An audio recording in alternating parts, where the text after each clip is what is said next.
saya untuk mengungkapkan rasa terima kasih,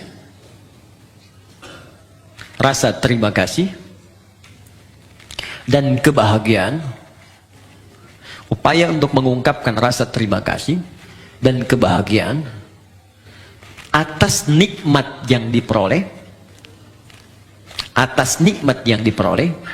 upaya untuk mengungkapkan rasa terima kasih atau kebahagiaan atas nikmat yang diperoleh.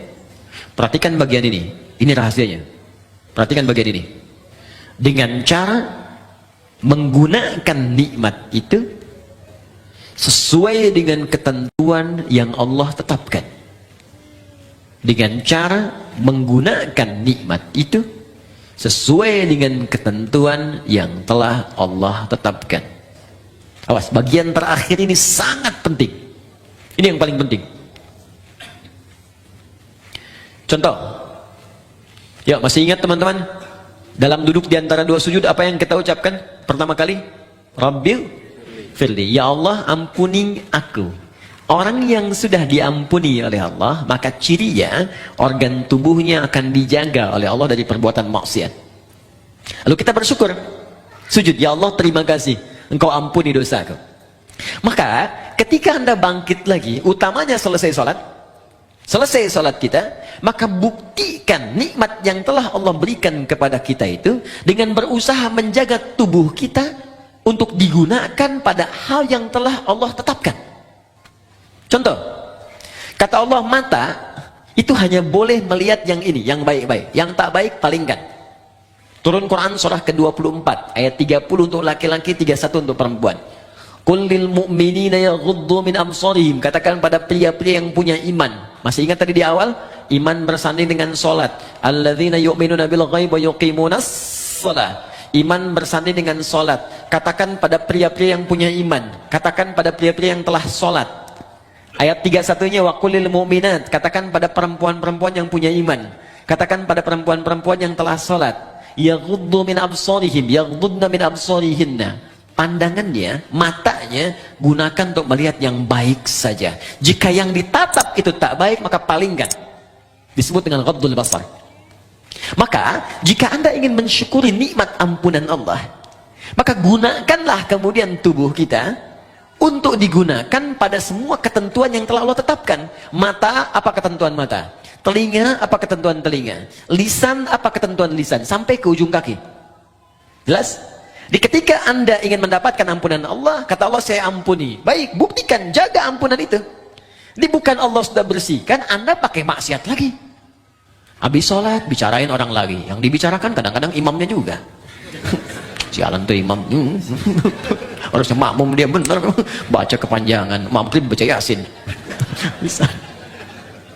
Baru salam gitu kan. Tuh. Banyaknya di tarawih kan. Waladhdallin amin. Yasin. Malam pertama lagi. Allahu Akbar. Saya pernah tuh, itu baru hari pertama saya jadi santri. Begitu masuk pesantren di Garut, imamnya pas angkatan terakhir di kelas paling akhir, kelas 6. Dia baca madnya paling tinggi, paling panjang, yang 6 harokat. Bismillahirrahmanirrahim. 6 harokat. Ya, kalau sekarang bingung, jadikan detik. Kalau kami mengajarkan pakai detik. 1 detik itu 2 harokat, 2 detik 4 harokat, 3 detik 6 harokat. Di detik itu lebih mudah. Tak, tak, tak. Lihat. Alhamdulillahi Rabbil Alamin, Ar-Rahmanir-Rahim, Maliki Yawmiddin. 6 harokat panjang sampai waladhdallin. Jadi ketika dia baca 6 harokat itu kan lewat tadi 3 menit. Al-Fatihah aja. Udah begitu selesai waladhdallin amin Yasin. Saya hari pertama masuk pesantren, malam pertama tarawih pakai Yasin. Di hati udah begini aja. Tapi Allah Maha Adil. Allahu Akbar. Jadi begitu selesai Yasin, Allahu Akbar. Itu tuh. Tapi tidak harus ditiru tuh yang begitu ya. Ya. Oke, lihat balik sini. Teman-teman fokus. Jadi begitu caranya. Ya, telinga jaga, lisan jaga. Jadi jangan sampai saat sholat diampuni, habis sholat maksiat lagi. Ini menunjukkan ada yang salah dalam sholatnya. Tuh, sampai nangis anak-anak tuh. Banyak yang begitu. Ya sayang, nggak apa, mau coklat. Oke. Ada berapa? Satu orang? Tolong ke belakang. Rizki. Saya tutup. Kalau ini standar ya. Ini yang sering orang keliru. Rizki bisa materi, uang, benda, pakaian, kendaraan, makanan, rumah, dan sebagainya. Oke, kita praktek dulu, fokus, praktek dulu. Kita minta warzuqni, ya Allah berikan aku rizki. Allah jawab. Dan kadang banyak orang tidak sadar, mungkin kesuksesan yang Anda dapatkan sekarang itu atas doa Anda saat sholat. Anda pengen punya kedudukan, kata Allah saya berikan. Anda pengen punya harta, saya berikan. Anda ingin popularitas, sukses karir, saya berikan, kata Allah. Tapi berapa banyak yang Allah berikan atas doa yang dimintakan dan dikabulkan itu kemudian yang disyukuri. Anda sujud, bangun, kata Allah syukuri. Sekarang pertanyaannya, ada orang yang bisa mensyukuri rezeki sampai-sampai Allah ditambah terus, tambah. Saking banyaknya tambahan sampai dia merasa dunia kecil. Dan yang paling dahsyat, ada orang yang nggak megang tapi ketika butuh ada. Itu yang kaya. Di saking banyaknya nggak kehitung. Mau makan, ada makanan. Pengen beli buah, ada yang beliin buah. Ada makan, ngajak teman malah dibayarin. Ya, jadi apa yang dia kerjakan tuh Allah cukupkan, cukup. Tapi dia aja nggak punya beban. Ya, nggak capek, kendaraan nggak ngurus-ngurus, mau berangkat ada yang jemput. Kadang-kadang dia telunjuk tangan begini, taksi berhenti. Gitu kan? Wah, pokoknya luar biasa lah. Betul, pas bayar dibayarin. Nah, bagaimana cara mendapatkan rumus-rumus mudah, dimudahkan oleh Allah? Kata Allah syukuri. Nah, kembali ke konteks tadi di awal, syukur itu menggunakan nikmat yang Allah berikan sesuai ketentuan yang Allah tetapkan. Contoh, maaf, saya tidak bermaksud untuk menyampaikan hal-hal yang kurang berkenaan, tapi ini untuk introspeksi kita. Allah katakan, cari pakaian untuk menutupi aurat. Anda minta, ya Allah warzuqni, berikan saya rezeki. Kata Allah, ini saya kasih. Oke. Dari pemberian itu Anda berikan pakaian. Kata Allah, bentuk syukur dari pakaian itu engkau gunakan untuk menutupi aurat. Satu. Berapa banyak kemudian dari hamba yang Allah berikan rezeki itu justru membeli pakaian yang membuka auratnya. Orang tuanya tertutup tapi anaknya terbuka. Jadi kalau dari kecil Anda tanamkan kepada anak, diberikan pakaian yang membuka auratnya, bagaimana saat dewasanya? Itu baru pakaian. Yang kedua, silakan lihat. Kata Allah, gunakan pakaian itu untuk engkau gunakan menampil dengan sempurna saat ibadah. Menghadap kepadaku dengan pakaian yang indah. Turun Quran surah ke-7 ayat 31. Ya bani Adam khudhu zinatakum 'inda kulli masjid. Hei anak cucu Adam, jika ada panggilan dari masjid maka kenakan pakaian terbaikmu. Saya mau tanya, panggilan apa yang muncul dari masjid? Salat. Allahu akbar, Allahu akbar.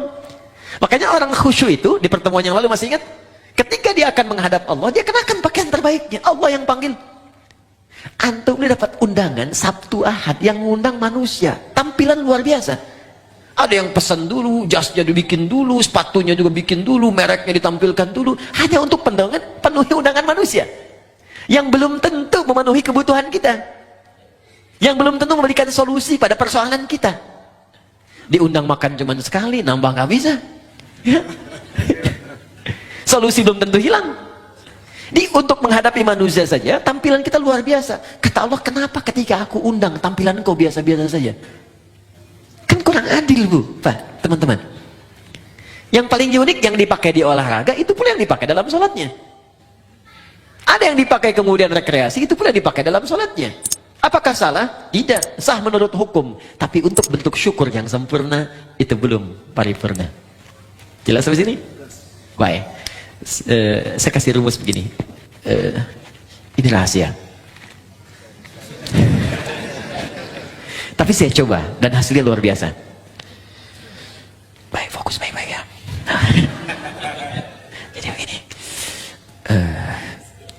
kalau kita dapat rezeki, sekali lagi ini rahasia, kalau kita dapat rezeki berupa materi, rumus cepatnya pakai dulu untuk ibadah. Pakai untuk ibadah dulu. Sehingga pertama, hisab kita akan ringan di hadapan Allah.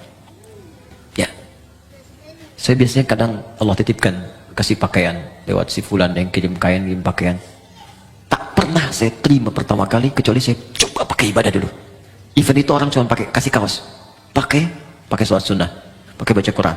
Pakai sholat dulu. Maka apa yang terjadi? Karena semua benda yang akan kita kenakan itu akan bersaksi di hadapan Allah di hari kemudian. Ya, termasuk anggota tubuh. Al-yawma nakhtimu ala afwahim wa tukallimuna aydihim wa tashhadu arjuluhum. Jadi mulut dikunci, tangan kaki bersaksi, termasuk benda-benda yang kita pijak kita kenakan.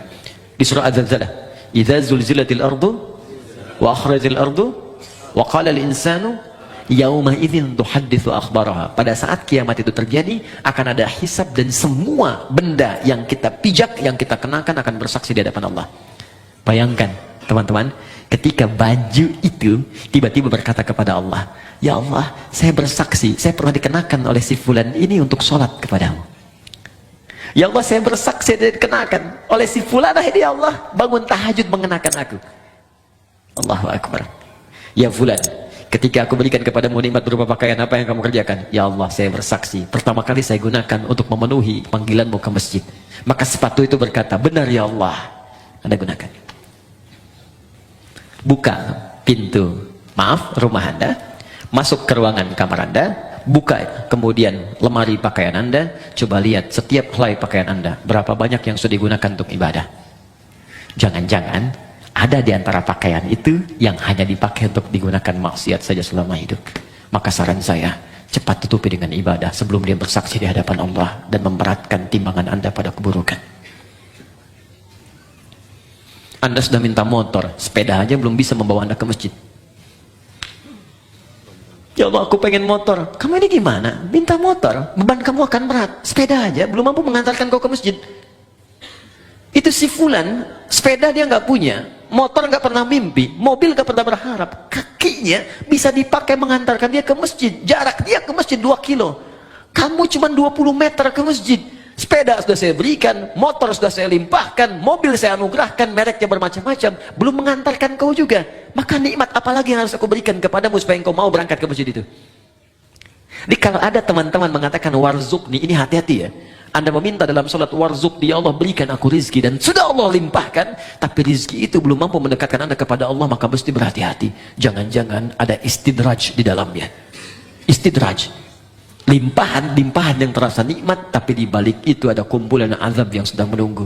Maka segera bertobat, coba dicek. Punya sepeda, pernah dipakai untuk mengantar ke masjid belum? Pernah dipakai ibadah belum? Punya motor, pernah dipakai ibadah belum? Punya mobil, pernah dipakai ibadah belum? Pakaian berapa banyak pernah digunakan ibadah? Tulisan pena, handphone, berapa banyak dipakai maksiat? Bandingkan dengan taatnya. Nah, semakin banyak ditata oleh kita untuk kepada hal-hal yang baik, syukur, maka semakin Allah akan tambahkan kepada kita nikmatnya. Itu gambarannya. Kalau ada yang macet di pertengahan, bukan karena dihambat, mungkin nikmat yang sudah ada belum dimaksimalkan untuk berbuat taat kepada Allah Subhanahu wa Ta'ala. Jelas sampai di sini?